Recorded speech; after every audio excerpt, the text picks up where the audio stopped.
Bonsoir à tous, téléspectateurs et téléspectatrices de Frika TV, bonsoir et bienvenue à cette autre édition de votre émission économique Economy First sur votre télévision panafricaine Frika TV. En ce jour, nous parlerons de la thématique de la digitalisation des systèmes des finances publiques en Afrique, quel impact sur l'économie du continent. Il a été donc constaté que la corruption liée à diverses activités frauduleuses en Afrique fait perdre au continent près de 148 milliards de dollars chaque année.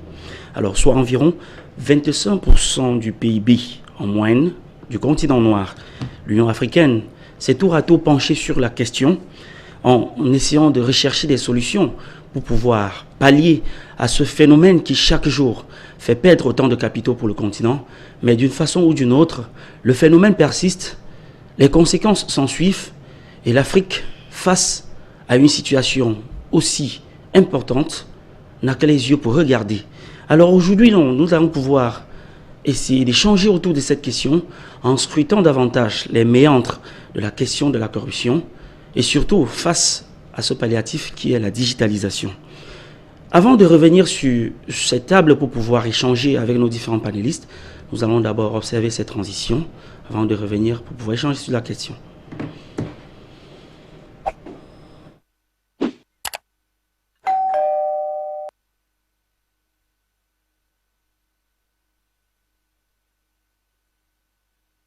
Digitalisation donc des systèmes des finances publiques en Afrique, c'est le casse-tête chinois ou bien le casse-tête africain qui persiste davantage et qui nous convie donc à cet échange en ce jour. Pour pouvoir échanger sur cette question, nous recevons deux personnalités. La première, c'est M. Bertrand Fofar. Bertrand Fofar, bonjour et bienvenue à Africa TV. Bonjour M. Guy, merci de me convier à cette autre émission de la télévision panafricaine. Je voudrais rappeler que Bertrand Fofar, que vous êtes promoteur d'une entreprise qu'on appelle TAF Concept. C'est une entreprise qui agit sur le terrain dans le sens du conseil en gestion, en fiscalité, et vous êtes donc facilitateur des entreprises pour ce qui concerne leurs procédures auprès de l'administration publique. Une fois de plus, bonsoir et bienvenue à Africa TV. Merci. Alors, la deuxième personnalité que nous recevons sur ce plateau, c'est le docteur d'Alvarez Ngouchou. Docteur, bonsoir et bienvenue sur Frika TV. Bonsoir Guy Michel, bonsoir notre ami Bertrand et merci de m'avoir invité. Je voudrais préciser que vous êtes économiste, vous êtes géostratège, vous êtes plus ou moins la personne à mieux indiquer pour pouvoir répondre à ces questions de fuite des capitaux de l'Afrique face à ce phénomène qu'est la corruption, qu'est le détournement des deniers publics et beaucoup d'autres fléaux qui dérangent notre société africaine. Une fois de plus, bonsoir docteur. Bonsoir. Alors la première question, je vais directement vous l'envoyer, docteur Ngouchou. Quelle observation générale faites-vous au regard de la gestion des fonds publics par des responsables de la plupart des pays africains de nos jours, de façon générale? Guy, nous pouvons remarquer globalement pour la gestion, comme dans beaucoup de pays de par le monde entier, mais le phénomène est beaucoup plus accentué chez nous. On se rend compte que la gestion des finances publiques pose un certain nombre de problèmes. On a comme impression que généralement les gestionnaires confondent la poche ou alors les caisses de l'entreprise, ou alors les caisses de l'État et leurs caisses personnelles. Ce qui fait que dans beaucoup de cas, justement, votre thème touche à la digitalisation liée aux finances publiques. Ce qui fait que dans beaucoup de cas, même au niveau du paiement de la fiscalité dans les États africains, parfois même les utilisateurs, les usagers, les clients ou la population, les opérateurs économiques qui sont bien disposés ont parfois une réticence à payer les impôts parce qu'ils se disent, même quand je paye, je ne suis pas sûr que cela rentre dans les poches de l'État. Je ne suis pas sûr même que quand ça rentre dans les poches de l'État, comment est-ce que l'État puisse utiliser cet argent. Je n'ai pas besoin de revenir sur l'actualité. Vous avez remarqué, je crois que c'était hier, où l'autorité policière a instruit qu'on enlève les policiers qui gardaient les domiciles d'un très grand homme d'affaires. Certains on se disent, mais si on n'a pas assez de policiers, des éléments de sécurité dans des postes de police, dans des zones rurales, comment se fait-il qu'un seul individu puisse avoir 13 éléments payés par les frais du contribuable plutôt pour son usage personnel? Je veux dire, quand on voit ce type de choses, parfois, certains Africains ont une réticence de payer. Pourquoi? Parce qu'au-delà du paiement, ils se demandent qu'est-ce que l'État, qu'est-ce que les gestionnaires de la fortune publique font avec cet argent. Alors, après votre intervention, Dr Ngoudjou, nous allons nous retourner vers M. Fofak. M. Fofak, vous êtes un acteur de terrain. Vous êtes à la tête d'une structure qui fait dans l'accompagnement des entreprises pour ce qui est de la fiscalité et tout ce qu'il y a comme démarche dans le sens de la gestion. Alors, comment ça se passe exactement? Comment vous observez le fonctionnement donc de la gestion de ces finances publiques? Quel est le regard que vous portez sur l'environnement de façon générale, le fonctionnement de la gestion de la chose publique au regard de la corruption et tout autre fléau qui mine ce secteur? Oui, M. Guy, il faut situer à deux niveaux. Oui. Le premier niveau, c'est avant la digitalisation et après la digitalisation. D'accord. Parce qu'il faut se dire, la digitalisation n'est pas entrée dans les discours qu'aujourd'hui. Oui. En fait, pour comprendre le phénomène, il faut lire un célèbre ouvrage qui décryptait déjà la corruption de façon générale. Tout à fait. Si on se place au Cameroun, du professeur Titi Noël en 99, oui. qui a essayé de balayer tous les contours de l'approche, en tout cas toucher tous les secteurs en matière de corruption. Oui. Et quand vous êtes un homme de terrain, vous comprenez que franchement le phénomène, il est là. Le phénomène est là. Ça, c'est malgré cette interpellation, parce que là, c'était une forme de débrayage du terrain. Oui. Nous sommes en 99 et ça, il a fallu en des années 2012 oui. où il y a eu une légère réforme au niveau de la fiscalité et qu'on a commencé peu à peu, que ce soit au niveau de... Parce que quand on dit finances publiques, il faut voir et l'impôt, la douane oui. et bien d'autres choses qui vont avec les recettes de l'État. Tout à fait. Il a fallu qu'il y ait un certain nombre de scandales pour qu'on ressente sur le terrain, effectivement, que nous avions, le processus a été entamé dans la digitalisation.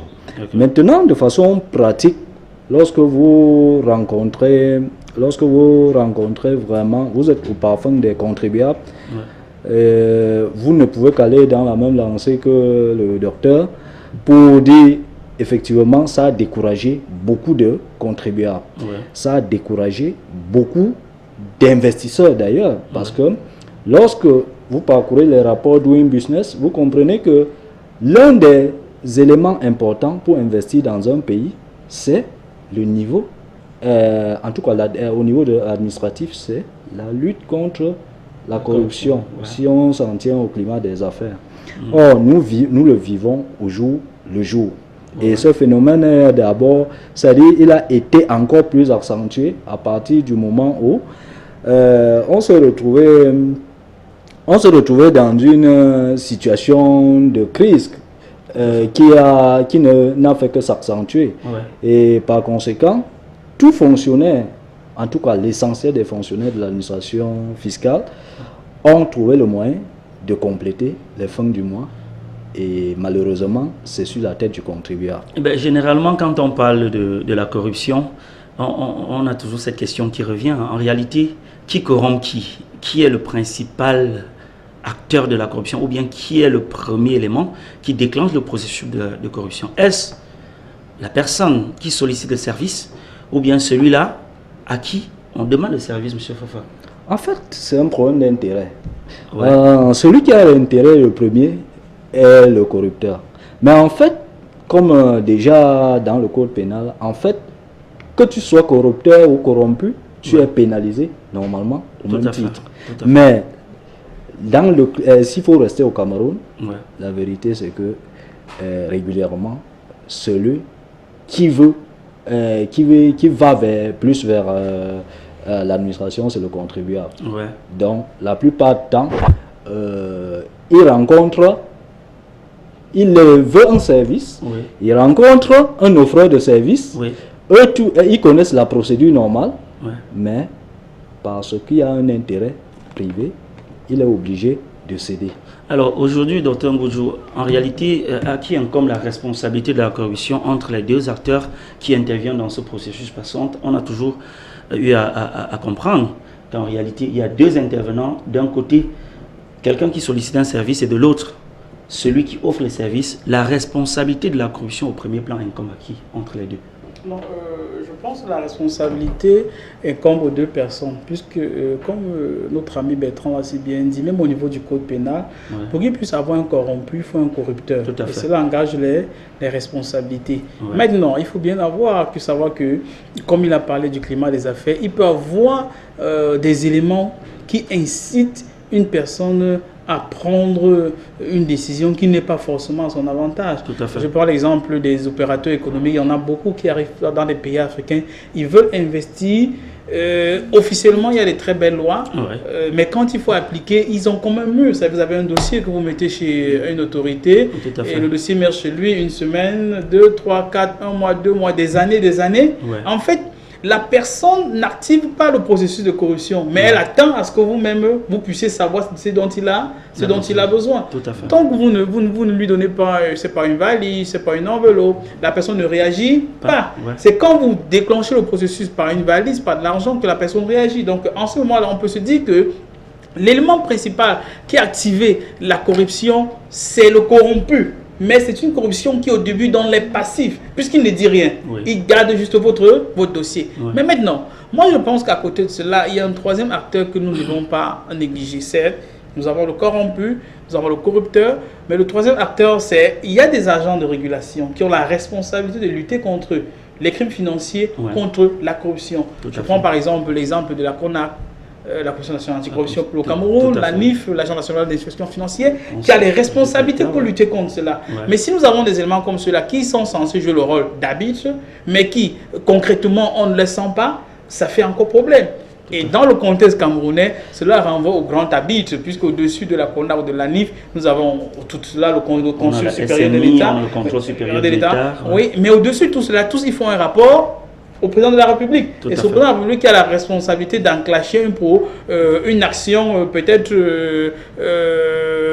disciplinaire envers les partis. Je dis que oui, nous avons deux partis qui sont responsables, le corrupteur et le corrompu, mais au-dessus de ces personnes, moi je pense qu'il y a des arbitres qui devaient bien jouer leur rôle, tels que les organes qui ont la responsabilité de lutter contre la corruption. Mais au-delà, est-ce que les instruments qui sont censés lutter contre les crimes, puisqu'en réalité, la corruption à un niveau devient un crime financier. Tout à fait. Quand vous êtes dans un pays où vous empêchez un investisseur qui apporte quelques milliards, je prends l'exemple d'un Chinois, qui devait investir pour beaucoup de milliards au Cameroun, dans une chaîne de véhicules, il devait créer des emplois, il devait payer les impôts. Il ne peut pas faire tout cela. En fait, c'est un crime financier contre l'État. Puisqu'en fait, pour qu'un investisseur vienne dans des pays, parfois, il y a beaucoup de travail de lobbying qui coûte beaucoup cher à l'État pour qu'un investisseur puisse arriver. Mais quand il arrive et que vous utilisez d'autres méthodes pour le décourager, pour l'inciter à partir, il y a des possibilités que vous soyez inculpé pour crime. Mais maintenant, même s'il y a des actions de discipline qui sont prises contre vous, généralement cela mène à quoi? Dans le cas du Cameroun, vous connaissez ce qui s'est passé avec l'opération épervier de lutte contre la corruption. Et on s'est rendu compte que peut-être qu'au début, l'essence ou la volonté de l'opération était bien, mais on a comme impression que c'est une opération à tête chercheuse, ou du moins que certaines personnes utilisent l'opération pour atteindre les objectifs personnels. Donc quand on est dans un contexte comme celui-là, je dis que oui, il y a deux responsables, le corrupteur, le corrompu, mais quand on fouille plus loin, on se rend compte qu'au-delà de ces personnes, il y a des chaînes de responsabilité au niveau de l'arbitre, au niveau de la répression, etc., etc. Bien entendu, je pense que c'est sur ces différents éléments que nous allons nous retourner du côté de la régie pour prendre cet élément qui fixe plus ou moins le cap sur la température de la corruption sur le continent et des spécificités dans différents pays afin que nous puissions avoir cette visibilité sur cette corruption qui gangrène l'Afrique en général. Suivons donc cet élément que nous propose notre collègue Mylène Timi. Les États africains ont mal à leurs finances publiques. D'innombrables problèmes se posent sur la gestion des fonds des différents pays du continent. Des voix s'élèvent pour décrier l'attitude des responsables des services publics dont le rôle consiste à se servir soi-même plutôt qu'à servir la nation. En Afrique, la prévarication des fonds publics est légion. Les détournements des deniers publics sont devenus une tradition. Les procès devant les tribunaux se multiplient et les autorités administratives sont jetées en prison. Quelques exemples de condamnation illustrent la situation désastreuse de la gestion des finances publiques en Afrique. Au Cameroun, par illustration, l'opération Épervier a été lancée pour corriger tous les auteurs de détournement des fonds publics. Une opération qui a abouti à l'interpellation de tout un gouvernement. Au Gabon, des ministres ont été dénis de leurs fonctions au motif de détournement. Pour notre nation d'en finir, une fois pour toutes, avec la corruption qui gangrène nos institutions. Il est capital d'en finir avec la mauvaise gestion, la mauvaise gouvernance, qui nous empêche d'avancer et nous interdisent de récolter les fruits des efforts colossaux et multiformes que l'État a consentis. Au Gabon, les politiciens songent d'abord à leurs intérêts égoïstes, à leur carrière comme à leur enrichissement personnel avant de faire le bien de la population. En Guinée équatoriale, le vice-président Théodorine Obiang-Nguema a été sujet de poursuites judiciaires devant le tribunal de Paris pour bien mal acquis. L'un des cas les plus remarquables, c'est la récente condamnation de l'ancien chef de cabinet de la présidence de la République congolaise, Vital Kamerhe. Il a écopé de 20 ans d'emprisonnement ferme pour détournement des frais destinés à la construction des logements préfabriqués. Vital Kamerhe paye ainsi le prix de détournement et de corruption d'un montant de 50 millions de dollars entre mars 2019 et janvier 2020. Messieurs, madame, fonctionnaires, gestionnaires de la société, s'il vous plaît, arrêtez la corruption. Commerçants, arrête la corruption. Hommes d'affaires, arrête la corruption. Commerçants, arrête la corruption. Fonctionnaires, arrête. S'il vous plaît, le moment est venu. Ne volez plus. Vous avez trop volé. S'il vous plaît, arrêtez. Arrêtez, s'il vous plaît. L'Afrique enregistre chaque jour des cas de corruption, de détournement et de prévarication de toutes sortes. Des pratiques qui mettent à mal l'économie du continent, aujourd'hui victime de la pauvreté et des misères à cause de la perte de ses capitaux, parfois déposés dans ces paradis fiscaux.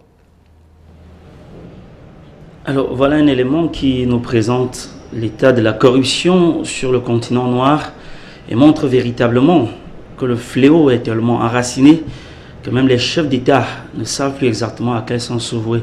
Alors je voudrais vous poser la question, M. Fofak, au regard donc de ce degré de nuisance de la corruption sur l'économie continentale, est-ce qu'à un moment donné on n'a pas l'impression que le phénomène a déjà dépercé même ceux qui ont la capacité de pouvoir l'enliser ou bien la capacité de pouvoir mettre fin à cela?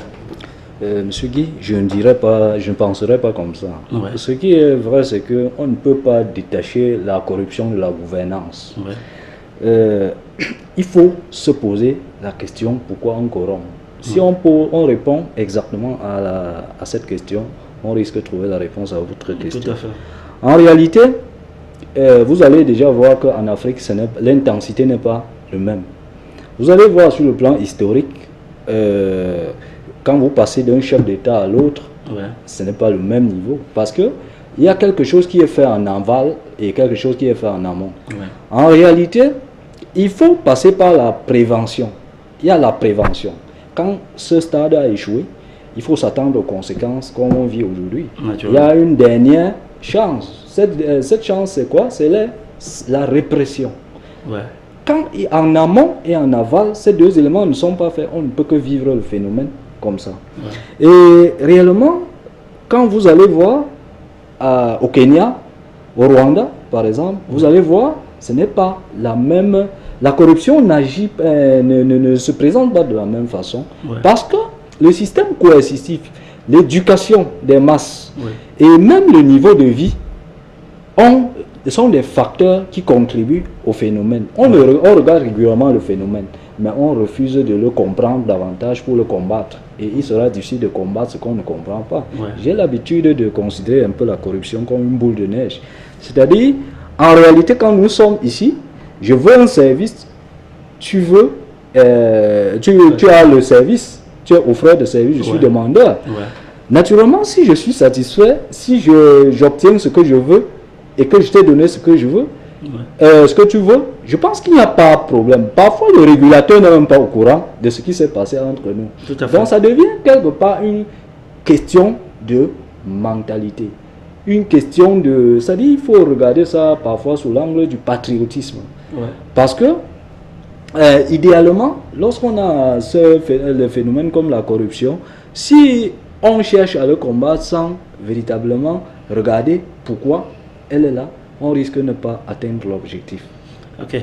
Alors, docteur Ngudjou, voilà des chefs d'État qui sortent ayant en leur possession tous les moyens répressifs, toutes les stratégies nécessaires. On s'est rendu compte que le président Déby, qui ici passe plutôt par les moyens de supplication, il y a de cela quelques années, a engagé des processus de descente inopinée dans la douane et tout ça, pour mettre des gens en garde. Mais le phénomène a persisté. Est-ce qu'à un moment donné, on n'a pas l'impression que la corruption a dépassé, comme on le dit généralement dans le langage courant, les personnes qui sont censées les régler dans les différents pays en Afrique? Docteur Ngudjou.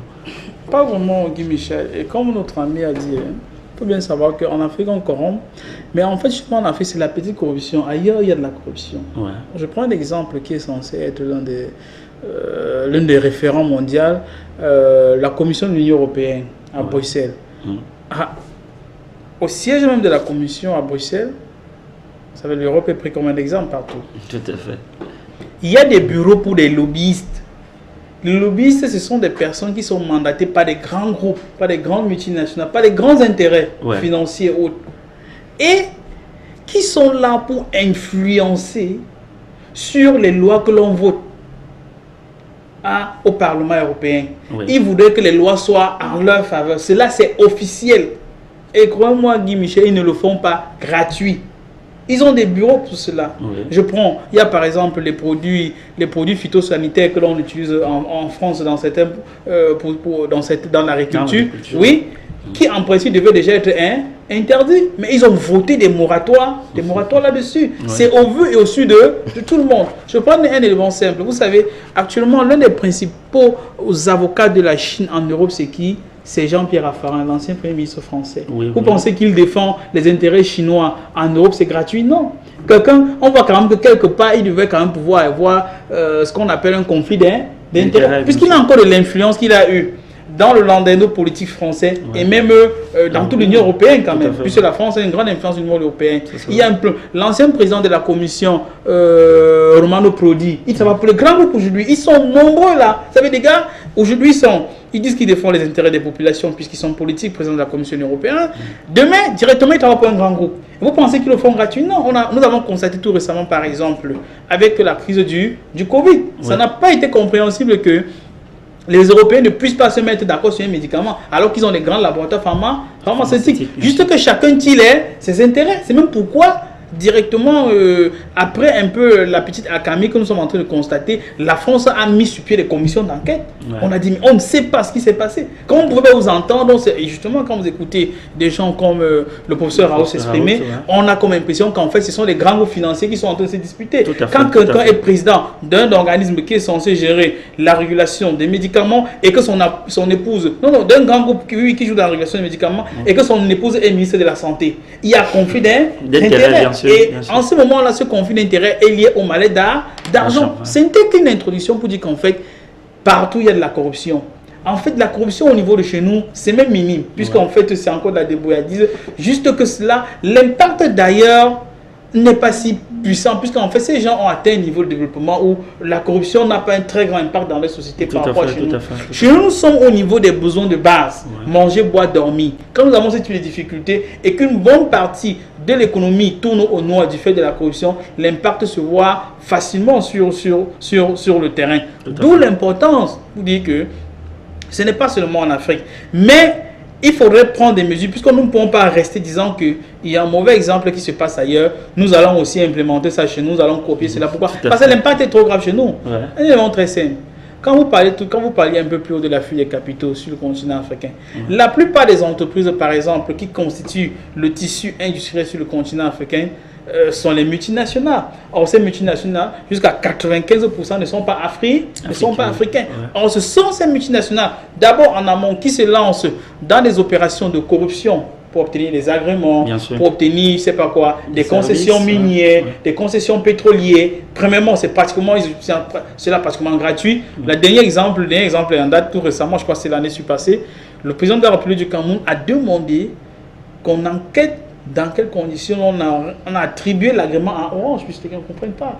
Au Mali, par exemple, Orange paye une redevance de 75 milliards. C'est pas compréhensible qu'au Cameroun, le Mali c'est un pays relativement pauvre. Tout à fait. Mais c'est pas compréhensible que dans un pays comme le Cameroun, on paie pratiquement les mêmes montants. Ça veut dire que quelque part, des gens peuvent se laisser acheter pour, je sais pas, accorder l'agrément pour une certaine argent. Des rétributions.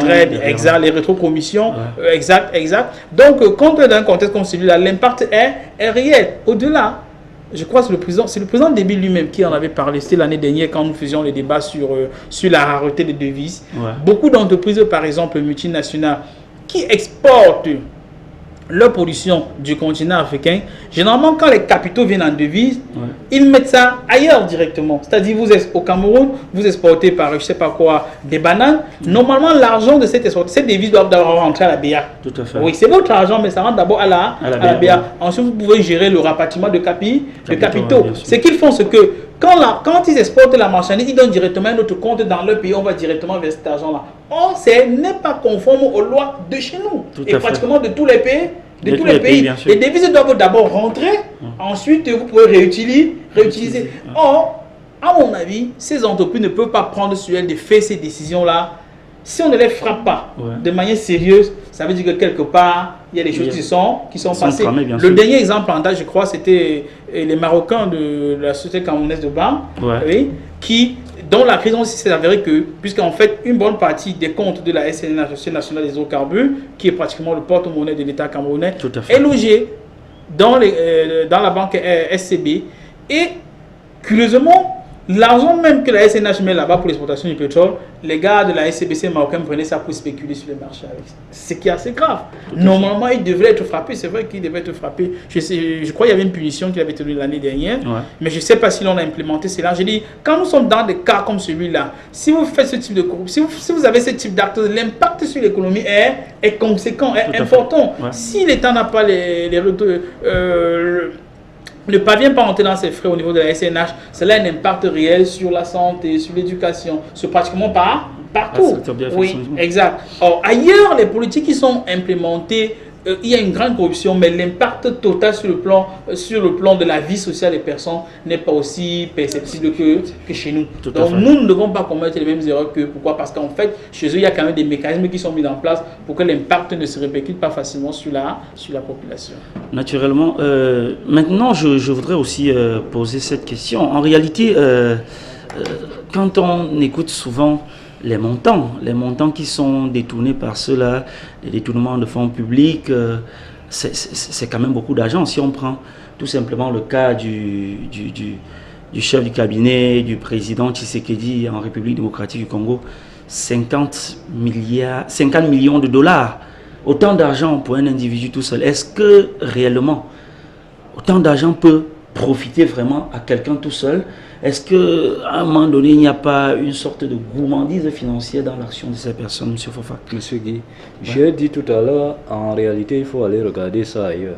Il faut regarder dans le niveau de patriotisme et même le casting des personnes qu'on met à la tête de la gestion d'un certain nombre d'institutions.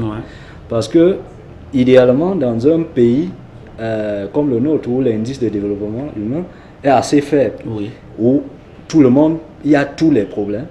Idéalement, je pense qu'on devrait passer.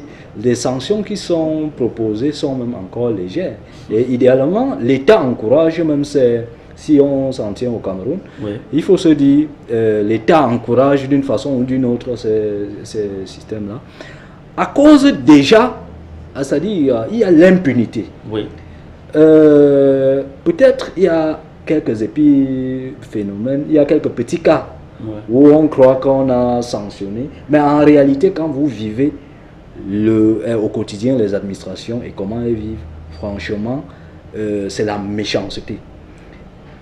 Parce que dans la même administration, et je veux vous dire, vous avez dans le top management une personne, un responsable peut-être parce qu'il a un poste stratégique, il peut avoir des milliards. Mais dans la même administration, vous êtes surpris qu'il y a quelqu'un qui abat un travail de fond chaque jour, mais peut-être parce qu'il n'a pas les mêmes connexions, il se retrouve en train de s'en sortir difficilement au quotidien. Tout à fait. Donc vous comprenez donc qu'il n'existe plus d'équité, il n'y a pas de patriotisme. S'il faut regarder en termes de, c'est-à-dire en termes de montant, en réalité, on devrait passer parfois à la peine de mort, puisque c'est un crime économique, comme le docteur l'a si bien signalé. Tout à fait. Et vous allez voir, ça ne se passera pas de la même façon, peut-être en Chine, ça ne se passera pas peut-être dans des pays où il y a quand même, et qui sont assez nationalistes, qui ont quand même un type de patriotisme, ça serait très difficile. Est-ce que vous voulez par là signifier que c'est plutôt la flexibilité des mesures juridiques ou bien des peines face à ce phénomène qui conduit véritablement au fait que cela est de plus en plus continu dans nos sociétés africaines? J'ai résumé ça par gouvernance. En réalité, quand vous voyez gouvernance, il y a en fait, c'est-à-dire il y a la prévention et il y a la gouvernance préventive. Il faut voir la sanction. La sanction vient très tard. Parfois, on veut sanctionner quelqu'un qui n'a même plus cet argent, parce que cet argent, on le verra certainement plus tard, ce n'est pas gardé dans nos banques ici, dans les microfinances. Ça ne profite même pas à l'économie. En réalité, c'est dans des paradis fiscaux. Oui, certainement, on reviendra sur la question des destinations de ces fonds. Mais pour l'instant, si vous ne dites pas que je vous ai interrompu, je voudrais quand même me retourner vers le docteur Ngoudjou pour lui poser la question. Mais docteur, le conseil quand même fait que des milliards, on en parle véritablement. Vous écoutez telle personne accusée pour tel nombre de milliards. Mais le milliard ne se vole pas en une seule journée. Alors, tout le temps que cet individu prend pour pouvoir détourner autant d'argent, en ce moment, où se trouvent véritablement les institutions de contrôle? Parfois, il faut se demander, Guy Michel, si les institutions de contrôle n'ont pas aussi un rôle à jouer dans l'opération. Les institutions de contrôle sont des personnes morales, mais les personnes morales sont constituées des personnes physiques. Bien sûr. Et notre ami Bertrand a bien fait de le souligner. En Chine, ça ne se passerait pas. En Chine, on fusille les gens pour corruption. Oui. S'il est établi, puis en fait, l'État chinois est trop puissant. Génère beaucoup d'argent. Si on tolère que les gens puissent détourner beaucoup d'argent, en plus, les gars, comme vous dites là, il y a des gars qui disent, on les accuse d'avoir détourné 70 milliards. C'est tellement de milliards que finalement... Vous pouvez monter une armée de 10 000 personnes avec 70 milliards et vous les payez pendant plusieurs années. C'est-à-dire que les gars qui sont en prison, même si d'entre eux peuvent monter des armées sérieuses. En autre terme, ils peuvent extrêmement nuire à la nation. Vous avez tout à l'heure soulevé l'aspect des lois, mais il faut bien comprendre. Et c'est la particularité des États africains, et surtout le Cameroun, c'est qu'il y a de très belles lois, c'est l'application de la loi qui fait problème. Un élément très simple, au Cameroun, nous avons un texte de loi, l'article 66 de la Constitution dit quoi? La déclaration de biens. Il faut juste que si le chef de l'État veut vraiment lutter, prenez le décret d'application. Si vous nommez un ministre, vous nommez un DG, vous nommez je ne sais pas qui, mais qu'il déclare ses biens. Tout à fait. Est-ce que c'est magique? Non. C'est pas magique si vous voulez lutter. Puis en fait, quand quelqu'un vient aujourd'hui, quand on voit, même chez nous, là, les fonctionnaires, ici à Denver, des douaniers et tout le reste, ils ont un salaire de 250 000 ou de 300 000 francs CFA. Au bout de 5 ans, il construit un immeuble de 400-500 millions. Comment il fait? Il n'est pas opérateur économique, il est fonctionnaire avec un matricule. Et la police ne se pose même pas des questions. Pourquoi vous ne posez pas les questions? Premièrement, puisque quand vous l'avez embauché, vous n'avez pas demandé qu'il déclare, c'est bien. Je veux dire, si c'est pour les textes de loi, nous avons des bons textes de loi. C'est appliquer ces textes de loi qui font des problèmes. Quand on voit les éléments, ce qui se passe dans l'actualité comme chez nous, si vous êtes objectif dans la lutte contre la corruption, soyez objectif jusqu'au bout. Si vous arrêtez quelqu'un, je prends le cas, excusez-moi de rentrer là, le cas de quelqu'un comme l'ancien directeur général de la CADI, Amadou Vamouké. Tout à fait. Et vous dites quand vous devez le juger, vous avez des preuves. Mais sincèrement, est-ce qu'on peut arrêter quelqu'un, on le met en garde à vue pendant 4 ans? C'est pas la question. Que dit le code pénal? Quand on voit ce type de choses, on se dit, mais est-ce que c'est vraiment la lutte contre la corruption? C'est pas sérieux. Ouais. Si vous estimez que vous avez assez de preuves, on ne peut pas le mettre en détention préventive pendant 4 années quand même. Mais quand même, c'est des affaires de 48, 72 heures maximum. Tout à fait. Ça veut dire on viole tous les lois. Si vous dites que quelqu'un a détourné l'argent, ok, cet argent est où? Vous ne pouvez pas dire que quelqu'un dit, vous dites que, ok, on parle de redevance audiovisuelle. Il a détourné, il a mis dans les caisses de l'État. Mais ce n'est pas un détournement. Parce qu'on dit détournement quand vous détournez, quand vous utilisez ça à d'autres fins, peut-être les 20 personnels. Si vous dites que, ok, non, vous deviez par exemple recueillir une somme de 10 milliards pour les redevances audiovisuelles, mais vous avez recueilli plutôt 15 milliards. Où sont ces 15 milliards? C'est dans les caisses de l'État.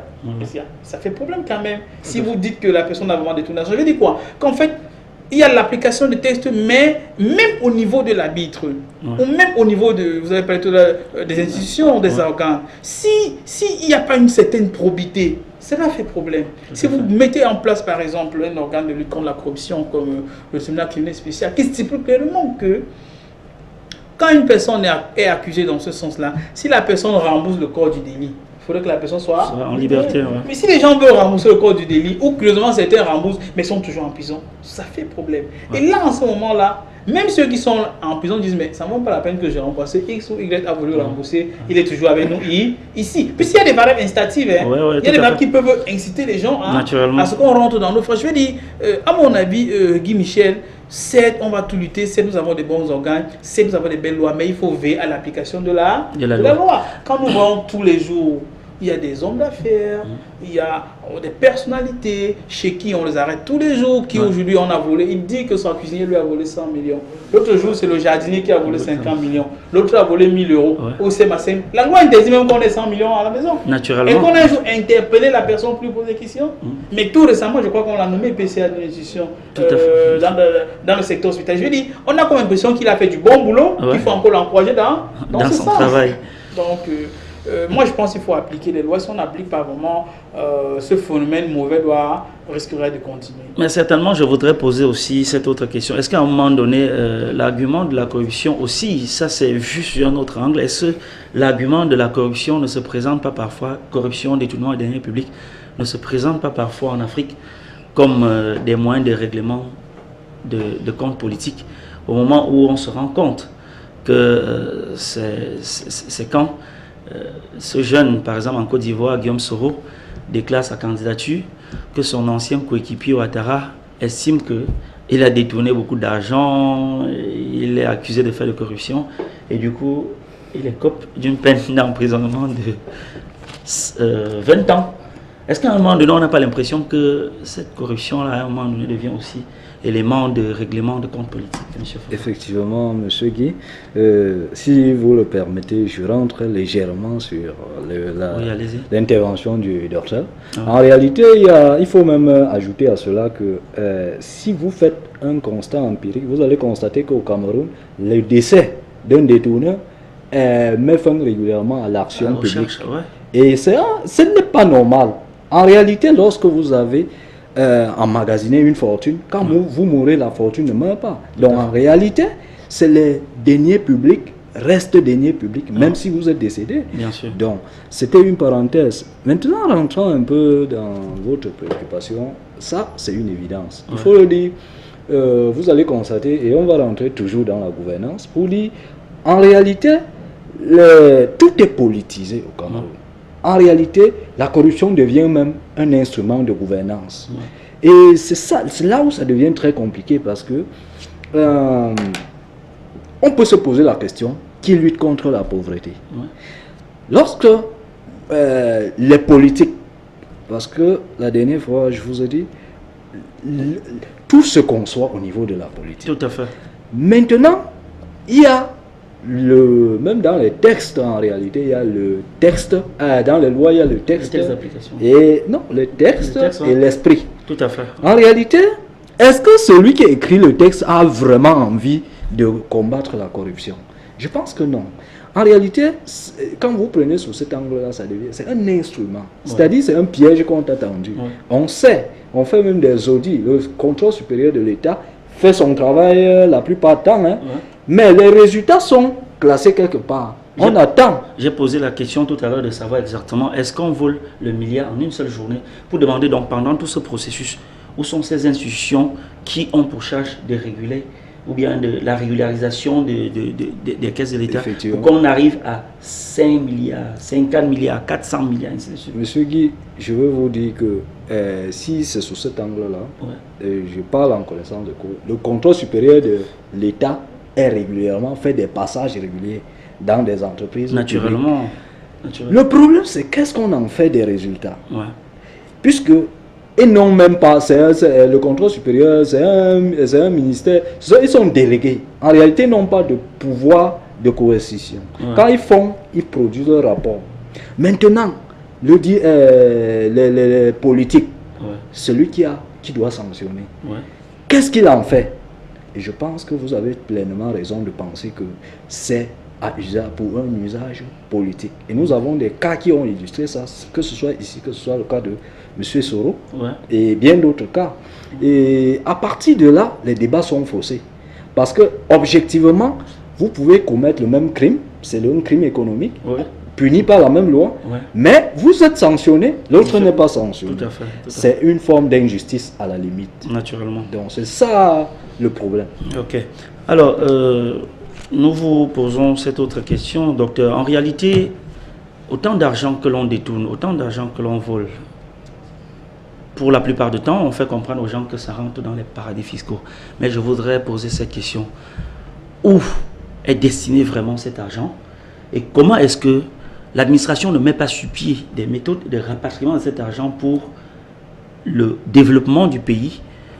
En même temps qu'en mettant des gens en prison, il n'y a pas directement un impact visible sur le développement du pays. Pourquoi est-ce que, au lieu de mettre des gens en prison, parfois même dans des conditions plus confortables que certains citoyens qui avaient bien besoin de cet argent étant des contribuables, pourquoi est-ce qu'on ne travaille plutôt dans le sens de pouvoir ramener cet argent pour pouvoir construire le continent? Oui, premièrement, Kim Michel, il faut peut-être comprendre la question de ramener l'argent.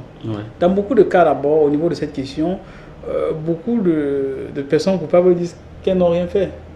Et il faut bien, justement, et dans certains cas, c'est pas faux. Parce qu'il faut rentrer dans la pratique pour comprendre comment est-ce que l'argent. Vous avez bien posé une question. C'est des grandes sommes. Ce n'est pas des sommes qu'on sort en un seul jour. Tout à fait. Ce sont les mécanismes qui sont mis en place. Ce sont les mécanismes où on confondait les caisses de l'État, les caisses des entreprises étatiques et les caisses du parti au pouvoir. C'était des mécanismes en place. Ça veut dire qu'il y a un meeting du tel parti. Non, c'est pas possible. Vous savez, chez nous, il y a une confusion entre l'État et le parti. C'est-à-dire, un responsable étatique qui est ministre est aussi responsable dans le parti. Tout à fait. Il vous ordonne de faire un retrait, par exemple, de 50 millions pour telle dépense, pour tel meeting, je ne sais pas quoi, etc., etc. Vous faites seulement la dépense. Et cet argent sort d'où? Vous prenez la caisse de l'entreprise. On a vu des notes circuler dans ce sens-là. Or, quand ça sort dans la caisse de l'entreprise, quelle comptabilité, quel expert comptable sérieux peut estimer que vous avez retiré 50 ou 100 millions pour les besoins du parti? Vous allez justifier cela comment? Puisque le parti ne vous donne pas une facture. C'est pas un prêt. C'est pas donc ça se dilapide. Et donc pour beaucoup de cas, quand vous dites de retirer 50 millions, comme ça ne va pas être justifié, il retire 100 millions, 50 millions pour lui, 50 millions pour la dépense. Ce sont ces petites dépenses là en boissons, en déplacement, en motion de soutien, en publicité, je ne sais pas quoi. 50 millions fois 10 fois 20 fois 100 pendant peut-être ces 5 ans renouvelables une fois qu'il est comme DG, ça fait beaucoup de milliards. Et là vous lui dites, mais qu'est-ce que tu as fait avec les 70 milliards? Dans beaucoup de cas, il vous dit non, je n'ai pas volé 70 milliards, il ne vous ment pas. Juste qu'il a dilapidé cela par des ordres qu'il ne peut pas justifier puisqu'il n'y avait pas de facture. Ça c'est un. Donc là, il faut bien comprendre. Même, ça ne veut pas dire que les gens ne détournent pas l'argent. Ça, c'est un cas de figure. Mais il y a des gens vraiment qui détournent des fausses sommes d'argent. Et maintenant, pour cela, il y a ce qu'on appelle le secret bancaire. Ça, ce sont des sacro-saints principes du monde de la finance. Quand l'argent sort du pays, il y a des mécanismes avec lesquels on noie l'argent dans les paradis fiscaux. Ça veut dire quand l'argent sort, vous pouvez acheter, je ne sais pas quoi, une chaise qui coûte 10 000, vous achetez cela à 100 000. Juste que l'entreprise qui vend ça à 100 000, c'est l'entreprise que vous avez fait créer par votre cousin avant prénom, que lui aussi l'importe par une entreprise qui est en Chine, qui renvoie cet argent-là à Hawaï, Hawaï renvoie encore ça à Monaco. C'est un mécanisme qui se met en place pour que vous ne puissiez pas voir où l'argent est rentré. Ça, c'est d'un. Maintenant, à côté de cela, il y a aussi, ça c'est beaucoup plus du côté de la Suisse, il y a ce qu'on appelle les comptes numérotés. Les comptes numérotés ne portent le nom de personne. Ça veut dire que ce ne sont que les numéros, C'est vrai, c'est les mécanismes qui sont mis en place toujours pour organiser ce flou. Puisque dans ce flou et ces détournements, les grands profiteurs sont les grandes banques internationales. Puisque dans beaucoup de cas, vous y mettez de l'argent, mais quand vous demandez que vous voulez récupérer cet argent, on vous dit non, ce n'est pas possible, puisque vous ne pouvez pas justifier. D'où le cas de beaucoup de personnes, vous avez cité dans votre papier. Maintenant, et dans les principes du secret bancaire, ce n'est que la personne qui a mis l'argent qui peut retirer cet argent. Ça veut dire que même quelle que soit la puissance de l'État, un État ne peut pas aller saisir le compte de X ou Y, dire que ouvre le compte de Guy Michel qui est en Suisse, qui est aux États-Unis pour que je prenne. L'État n'a pas ce pouvoir-là. Ce n'est que vous, ceux qui pouvez ordonner cela. Donc vous dites quoi? Qu'il y a tout un mécanisme qui est en place, il y a tout un circuit qui est en place, mais qui est parsemé d'obstacles. Et le principal obstacle, à mon avis, ce n'est pas que la personne qui est coupable de corruption, qui est coupable de détournement, mais c'est surtout les banques. Puisqu'en fait, ces banques ont intérêt à ce que vous ne retirez pas votre argent. Tout à fait. Quand vous apportez de l'argent, ils sont très gentils, ils prennent. On a vu avec les fortunes, je ne sais pas quoi, du général Sani Abacha au Nigeria, ces cours. Quand vous apportez de l'argent, ils sont très disposés à prendre cet argent. Mais quand vous demandez de faire un rapatriement, ils disent qu'il faut justifier. Cet argent venait d'abord où? Donc il y a d'abord le refus de collaborer de certaines banques à l'international. Deuxièmement, nous avons les éléments officiels qui sont liés au secret bancaire. Troisièmement, nous avons la difficulté financière. Puisqu'il faut beaucoup de sommes d'argent pour même requérir, pour déployer des argent à l'étranger pour faire revenir ces fonds. Mais quatrièmement, à mon avis, il faudrait que les coupables acceptent de coopérer. Et pour qu'ils acceptent de coopérer, il faut des éléments d'assurance. Il faut un certain nombre de garanties que dès qu'ils vont coopérer, ils pourraient au moins avoir leur peine diminuée. Quand il n'y a pas ces éléments-là, ça va être très difficile pour l'État. Pour le cas d'espèce au Cameroun, je me rappelle au départ de cette opération, je crois qu'on avait débloqué plusieurs milliards. C'est un député qui gérait cela que je connais bien, Doc Collins, pour ne pas le citer. Mais on se demande toujours ce que ça a pu rapporter. Il faut envoyer les gars du FBI, il faut envoyer les gars à l'étranger, investiguer. C'est bien beau d'investiguer. Vous avez même l'information que l'argent est dans la banque là. Mais là, on ne peut pas prendre. Puisque la personne est en prison chez vous. Il faudrait que la personne puisse être dans les conditions de pouvoir faire revenir cet argent. Et même dans ces cas, c'est très difficile. Je prends un exemple d'une personne, pour ne pas la citer, Michel Fosso, dans le cas de Camer. Il y a eu parce qu'avec le TCS, il était question qu'on le laisse parce qu'il est question de rembourser le corps de délit. Tout à fait. Premièrement, on a établi le montant du corps de délit. Puis on avait dit par coaction, c'est-à-dire plusieurs personnes qui avaient agi dans l'opération de détournement. Maintenant, quand il vient pour rembourser le corps du délit, on lui dit, ok, comme vous avez fait par coaction, il faudra rembourser tout le corps de délit. Le fait qu'il y ait coaction, c'est que nous sommes plusieurs dans l'opération. Si c'est 100 milliards, ma partie devait être 32, 33 milliards. Normalement, si je rembourse 33 milliards, je vais être libéré. Mais en fait, quand vous avez donné 33 milliards, on dit que non. Comme on était ensemble, rembourse aussi pour Guy Michel et pour Bertrand. C'est comme s'il y a un mécanisme qui est mis en place pour éviter qu'on puisse rembourser et vous maintenir en prison. Mais même au-delà, il y a des gens, je crois que l'autre a demandé récemment, c'est le ministre Atangana, de dire que, ok, laissez-moi, je vais retirer l'argent dans mon compte. Mais parfois, c'est même l'État même qui fait à ce que votre compte soit bloqué pour qu'on le rembourser. Et là, si vous ne remboursez pas, pour continuer à rester en prison, je vais dire, même si on lutte contre la corruption, il faudrait qu'il puisse avoir une certaine clarté quand même, que les gens puissent être objectifs. Tant qu'on ne sera pas objectif, les gens vont rester en prison, vont devenir pasteurs, vont créer des successions du parti au pouvoir en prison. Pourquoi? Parce qu'ils se disent qu'ils sont plus à l'aise en prison, puisque rien ne leur garantit que s'ils coopèrent avec la justice, ils pourraient être libres comme toute personne. À tout moment. Alors, Monsieur Fofak, actuellement, je voudrais savoir, en réalité, garder quelqu'un qui a détourné autant d'argent sur la durée, plutôt en prison et parfois même dans des conditions bien plus idéales que certains citoyens qui sont au quartier, qui sont victimes d'inondations, de grand banditisme, de coupures d'électricité et tout le reste, dans tout un confort en prison et ne rien faire pour ce qui relève du rapatriement d'argent. Est-ce qu'à un moment donné, on n'a pas l'impression que l'État surfe sur des vagues au moment où les gens détournent de l'argent et même au moment où ces gens sont gardés alors que leurs fonds ne sont pas rapatriés pour l'intérêt des Africains? Monsieur Guy, vous avez oublié un élément. Vous oubliez qu'il est nourri encore par l'argent des contribuables. Il y a aussi ça. Avec le risque d'être à la fin, d'avoir une affaire classée par la suite. Et donc, idéalement, la prison a un coût. Et ce coût-là, il faut regarder ça sous plusieurs angles. Bien sûr. En réalité, vous allez vous retrouver, par exemple, des experts comptables en prison. Ouais. Vous allez avoir des personnes qui ont été formées au cours de l'État pendant de nombreuses années. Oui. Ils sont des enseignants d'université, ils sont Ouais. des recteurs, Ouais. il y a des ministres. Ils ont quand même, en dehors du matériel, quelque chose qui peuvent faire bénéficier à l'État.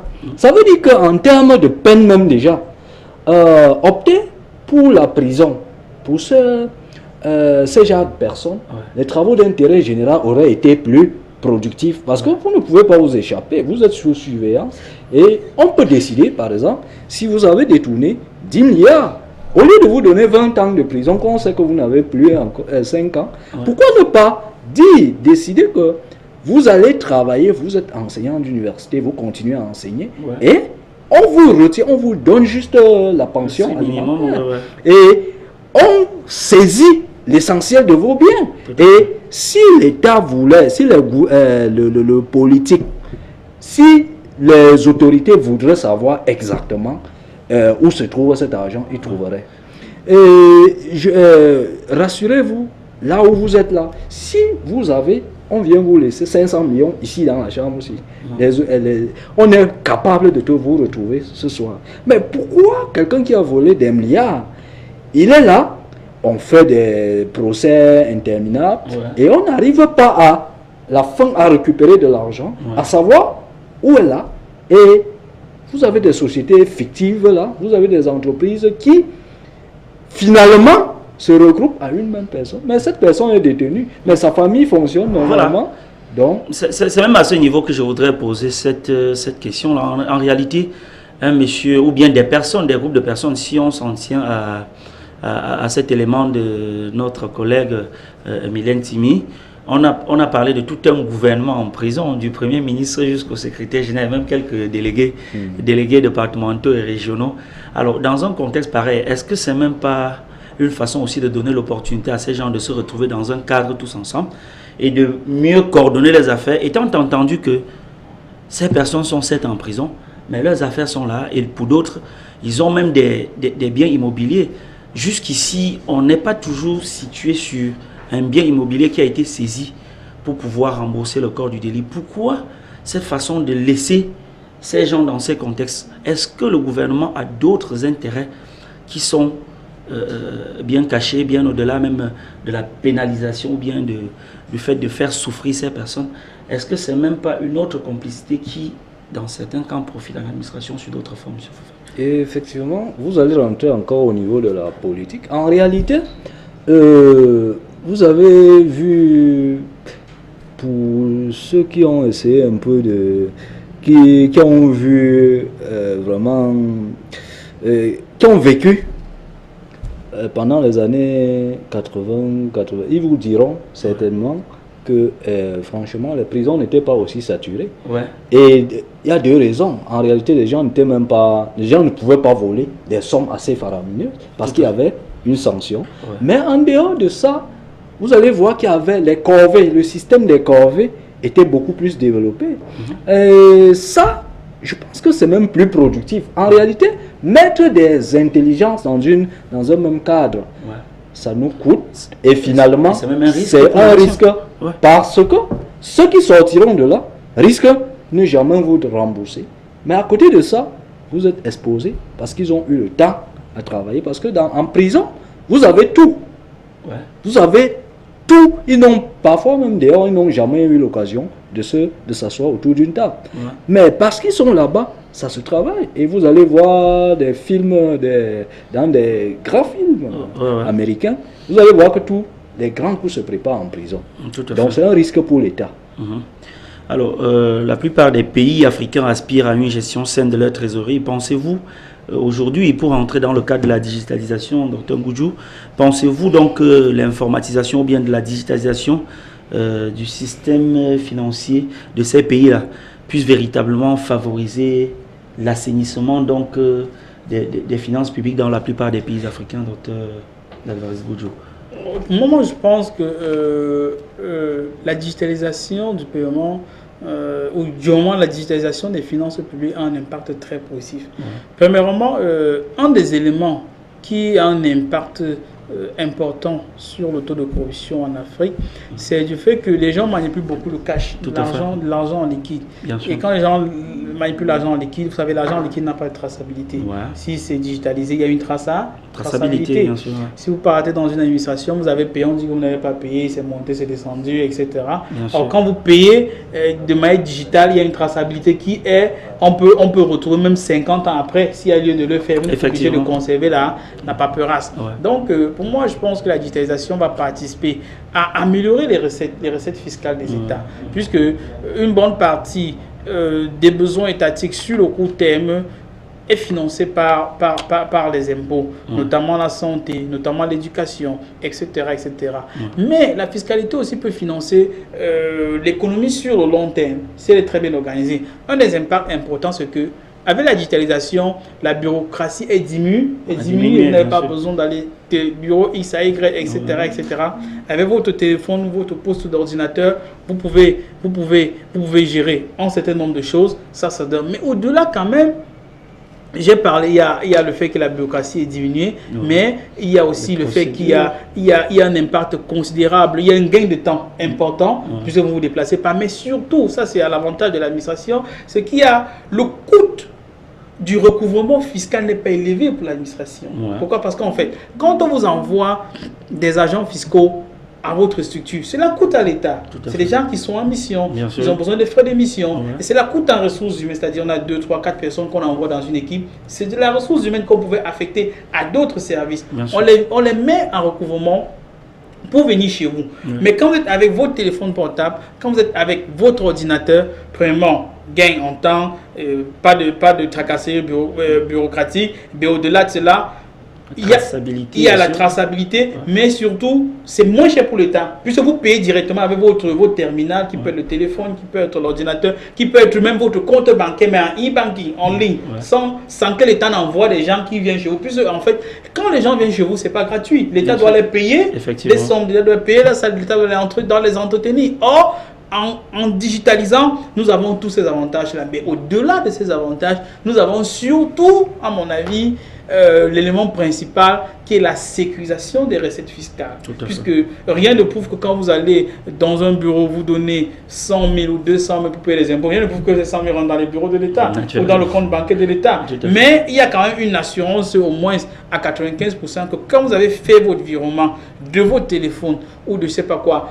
de votre compte bancaire online vers un compte que l'État vous a donné, au moins c'est directement dans le compte de l'État. Donc au moins ces 5 éléments, à mon avis, devraient participer à une amélioration des recettes fiscales. Alors, M. Fofak, vous qui êtes à la tête d'une structure qui fait effectivement dans la facilitation de ces opérations pour l'intérêt des entreprises, vous qui êtes en contact permanent avec ce genre de truc, est-ce qu'en réalité le Cameroun, qui est votre terrain de prédilection, depuis un certain temps a quand même lancé le processus de digitalisation de ces recettes fiscales et tout le reste. Est-ce que vous avez le sentiment que ça se passe véritablement très bien sur le terrain? Monsieur Guy, si je dis non, c'est que je suis de mauvaise foi. Je vais vous donner un chiffre, par exemple. En 2017, dès lors que, 2018, je veux dire, dès lors que l'État a décidé vraiment c'est-à-dire d'informatiser, d'accélérer le processus de digitalisation au niveau de la direction générale des impôts. On est passé de 1700 milliards à 2200 milliards. C'est-à-dire un gap de 500 milliards dû à, c'est-à-dire en l'espace d'un an. Vous imaginez donc des fuites pendant des années. Ça, c'est le premier exemple. Deuxième exemple, lorsque les services des douanes, parce qu'en réalité, avant ça, il y avait un problème au niveau des centres des impôts et la douane, il y avait une forme d'indépendance. Dès lors qu'on a décidé de créer un logiciel qui s'appelle Fusion, ça a permis d'être sûr qu'un importateur, vous ne pouvez pas faire une opération au niveau de la douane sans qu'on ne puisse consulter ça au niveau des centres des impôts. Ça fait que dès lors, quand vous initiez, quel que soit ce que vous avez fait au niveau de l'importation, on est obligé de se rassurer si vous êtes à jour sur le plan fiscal. Tout à fait. Or, ça crée de l'évasion fiscale.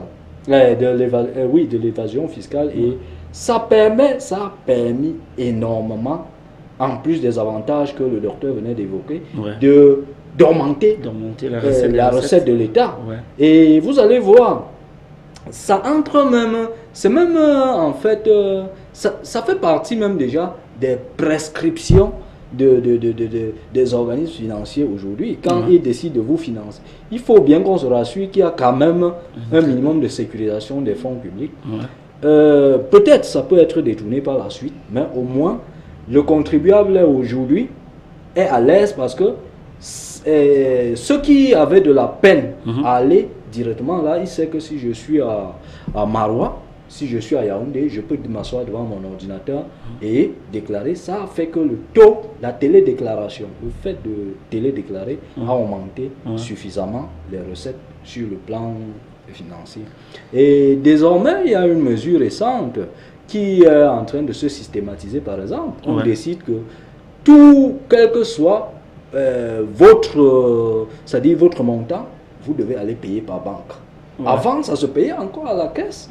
Et ça, vous voyez quelqu'un qui a 500 000 qui doit payer à la caisse, il n'est même pas sûr que ça va sortir de la caisse, alors que le trésor public est la banque qui est destinée à l'État. Donc, tous ces phénomènes réunis ont permis quand même sur le terrain d'améliorer suffisamment les réformes, les recettes fiscales. Tout à fait. Et naturellement, il faut mettre ça aussi, parce que quand c'est bien, c'est bien. Il faut mettre ça sous le prisme sous le coup de l'amélioration de la gestion, du système de gestion et du nouveau directeur général des impôts, parce que ça c'est à son actif, et même du nouveau ministre des Finances. Vous avez certainement, même au niveau de la fonction publique, vu ce qui s'est passé, parce que si vous permettez, c'est toujours les finances publiques. Jusque-là, par exemple, on avait amorcé le processus de digitalisation de la fonction publique, et on s'est arrêté à un moment donné parce que au niveau de la fonction publique, vous avez SIGIPES, bien sûr, qui s'occupe des carrières. Et au niveau du ministère des Finances, il y avait l'opération Antilope, qui était chargée beaucoup plus de gérer les soldes. Donc à un moment donné, en 2015, 2016, on a synchronisé. En 2014, on a lancé l'opération de synchronisation. Et vous avez vu, vous êtes en train de voir à un moment donné qu'avec l'accélération des procédures, il y a des fonctionnaires fictifs, il y en a un certain nombre de personnes, parce que c'est un peu plus ce pays, être géré comme ça.